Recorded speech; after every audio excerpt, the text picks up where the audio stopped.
तो मैंने एक आपकी चीज़ नोटिस करी, अभी बातों बातों में की, और इवन आपका सोशल मीडिया भी थोड़ा मैंने गो थ्रू किया है आपसे बात करने से पहले। जी जी। तो मैंने उसमें एक ये चीज़ नोटिस करी कि आपका जो बिहेवियर है बहुत ज़्यादा हम्बल और डाउन टू अर्थ वाला है। ओके। इवन मैं अभी भी इस चीज़ को फील कर पा रहा हूँ कि आप बहुत, मतलब देखा जाए तो आप नंबर्स में, गेम्स में हमसे बहुत ऊपर हो, स्टिल आप इतना हम्बल और इस सब चीज़ के साथ मतलब हो।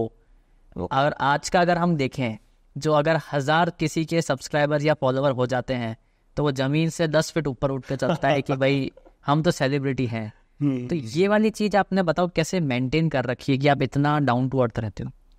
नहीं, ऐसा कि आपको गलत लगता है सब कुछ है, क्योंकि इंसानी सोच मेरे ख्याल से ऐसी है कि सब कुछ तो कभी पा ही नहीं सकते। आपके पास कुछ आ जाता है तो लगता है कि और चाहिए उससे ज़्यादा। राइट। तो वो तो एक नेवर एंडिंग जर्नी है ना। बट अगर इसकी बात करें हम्बल, तो मेरे को लगता है लाइफ की जो जर्नी है वो आपको हम्बल बनना सिखा देती है। ओके। और मेरे साथ ये तब हुआ जब थोड़ा फेम मिलते, थोड़ा नेम मिलता है, तो कोई भी मेरे को लगता है क्लाउड नाइन पे होता है। राइट। एक बार तो वो चढ़ ही जाता है। पर उसके बाद जब आपको समझ में आता है कि आप आगे बढ़ रहे हैं और सिर्फ यही जिंदगी नहीं है, लाइफ बहुत सारे एक्सपीरियंसेस देती है। अप्स आएंगे तो डाउन्स भी आएंगे।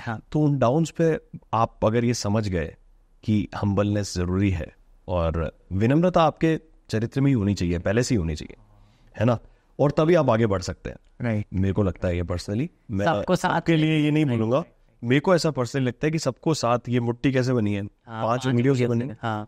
तो वैसे ही अगर सब साथ हैं तो आप ज्यादा आगे बढ़ेंगे, और नहीं तो ये मेरा पर्सनल ओपिनियन है, मेरे केस में तो बैरियर्स आ गए थे।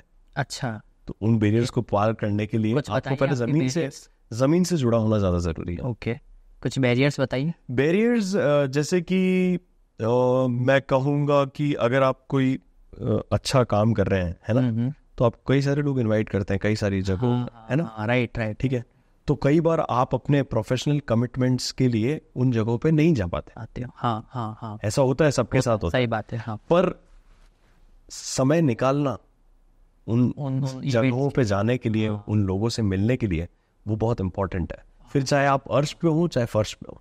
वाह, क्या बात बोली है ना। वो मेरे को लगता है बहुत इंपॉर्टेंट है। ये मुझे जब रियलाइज हुआ, ये बात मुझे ट्रिगर करी कि मैंने कितने सारी जगह मैंने मिस आउट किया है, कि जहाँ पे बहुत अच्छा नेटवर्क बिल्ड हो सकता था, बहुत अच्छे लोग मिल सकते थे, लेकिन मैं मेरे वर्क के कमिटमेंट्स की वजह से वहाँ नहीं गया। जबकि एडजस्टमेंट्स तो करने पड़ते हैं, हो सकते थे उस समय भी कि भाई मैं थोड़ा रिकॉर्डिंग आगे पीछे कर लेता, शूट्स आगे पीछे कर लेते, है ना। बट वो ये कि प्रायोरिटी पहले आप काम को बना के चलते हैं, क्योंकि काम आपको सब कुछ दे रहे हैं। लेकिन mark my words, network is your net worth, और वो नेटवर्क बिल्ड हो नहीं सकता बिना लोगों को मिले। बहुत बड़ी बात है ये। सो अब हम करेंगे